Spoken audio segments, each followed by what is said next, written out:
नमस्कार. आज आपण पाहणार आहोत गरोदर महिलांनी आपली काळजी कशी घ्यायची. बाळ आणि आई दोघंही निरोगी कसे राहतील, त्यांनी काय खावे, कोणती काळजी घेतली पाहिजे ते या व्हिडिओमध्ये आज आपण पाहणार आहोत.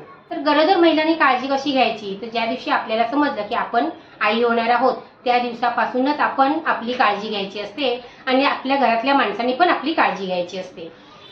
तर काळजी घ्यायची म्हणजे नक्की काय करायचं, तर आपलं खाण्यापिण्याचे, आपले बसण्या उठण्याचे इकडे सर्व बारकाईने लक्ष देऊन आपण सर्व कामं करायची असतात. वेळेवर जेवण करणे. आजची जर तुम्हाला ही माहिती आवडली तर घरचा सण या चॅनलला सबस्क्राईब करा. माझा चॅनल नवीन आहे तर चॅनलला सपोर्ट नक्की करा. आजची ही माहिती आहे ना, ही माझी सर्व अनुभवातली माहिती आहे. मला जे अनुभव आलेले आहेत, मी माझ्यासाठी जे जे काही केलं किंवा माझ्या सुनबाईंसाठी जे काही केलं, माझ्या काकीने, मावशीने, आजीने जे करत आलेले आहेत त्याकरिता मी पाहिलेलं आहे, ते आज मी तुम्हाला सर्व सांगणार आहे. जास्त वेळ एका जागेवर बसून राहायचं नाही, जास्त वेळ एका जागेवर झोपून राहायचं नाही, जास्त वेळ एका जागेवर उभं राहायचं नाही. आपल्याकडे लक्ष द्यायचं म्हणजे काय, तर जास्त गरम वस्तू खायचे नाहीत, म्हणजे गरम पदार्थ असतात ना ते खायचे नाहीत. थंड पदार्थ खायचे, पौष्टिक पदार्थ खायचे. म्हणजे काय खायचं, तर पालेभाज्या खायच्या, फळं खायची, डाळीचे वरण, आमटी असे पदार्थ सर्व खायचे. ड्रायफ्रूट खायचे. गरम जेवढे ड्रायफ्रूट असतील ना ते आपण खायचे नाही.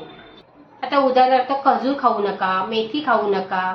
गरम असे खूप पदार्थ असतात. म्हणजे तुम्ही जर नॉनव्हेज खात असाल तर नॉनव्हेजमध्ये पण गरम पदार्थ असतात. कोळंबी असते, बांगडा असतो, हे पण आपण खायचं नाही. ते पण आपण त्यावेळेला आपण नाही खाल्लं तरी चालतं. गरोदर महिलांनी जास्त तिखट खाऊ नये, बाहेरचे पदार्थ खाऊ नये, घरीच बनवलेलं अन्न खावे, कॉफी पिऊ नये, बाहेरचे कोल्ड्रिंक असतात ते पिऊ नये.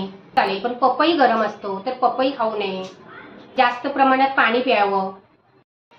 आपल्या आहारामध्ये पाण्याचे प्रमाण आहे ना ते जास्त प्रमाणात ठेवायचं. वेळच्या वेळी पाणी प्यायचं. पाणी पिणे खूपच गरजेचं असतं.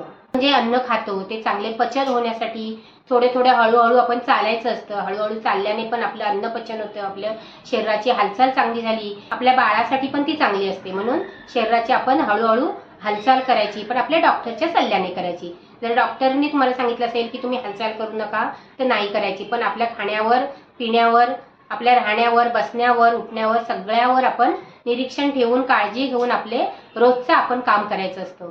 एकदम मोठे वजन उचलायचं नाही. आपण आई होणार आहोत हे समजल्यानंतर आपण जास्त वजन उचलायचं नाही. जास्त वजन उचलल्याच्या नंतर सुद्धा ते आपल्याला थोडं हानिकारक असतं, म्हणून जास्त वजन उचलायचं नाही. वजन उचलल्याने सगळ्यांनाच त्रास होतो असं नाही. असे जे आपली वयस्कर मंडळी आहेत ना ते आपल्याला असं सांगतात की तुम्ही आई होणार आहेत ना, मग जास्त वजन उचलू नका. मग आपण त्या मोठ्या लोकांचं ऐकावं आणि आपण त्या पद्धतीने करावं, वजन उचलू नये. असं आपण डॉक्टरच्या सल्ल्याने जी औषधं आपण चालू केलेली असतात ती औषधं वेळेवर घ्यायची. म्हणजे कॅल्शियमची, विटॅमिनची ज्या काही गोळ्या चालू असतील त्या गोळ्या वेळेवर घ्यायच्या. वेळेवर दवा घेणे, वेळेवर जेवण करणे आणि बाळ आहे ना ते आपले एकदम सुदृढ असे तयार होते. बाहेर फिरताना पण काळजी घ्यायची असते. जास्त उन्हामध्ये जायचं नाही. जास्त असं चढ उतार असतील मोठे मोठे, धावत धावत जायचे असेल ते जाऊ नये. अगदी सर्व कामं करताना ना एकदम आरामात करायची. आपल्यासाठी ते चांगलं असतं. आपल्याला जसे जसे दिवस जातील जास्त तसे त्याप्रमाणे डॉक्टरच्या सल्ल्याने आपले चेकअप करून घ्यायचं. त्याप्रमाणे आपण आपली औषधं चालू ठेवायची. या दिवसामध्ये आपण जास्त करून असे देवाधर्माची पुस्तकं वाचायची. चांगले विचार केल्याने, चांगल्या गोष्टी वाचल्याने, देवाधर्माची पुस्तकं वाचल्याने बाळासाठी पण चांगलं असतं. म्हणून आपले विचार आहेत ना ते एकदम चांगले ठेवायचे. आपल्याला दिवस गेल्याच्या नंतर म्हणजे आपण आई होणार आहोत या कालावधीमध्ये आपण राग करायचा नाही कोणाचा, जास्त भांडणं करायची नाहीत.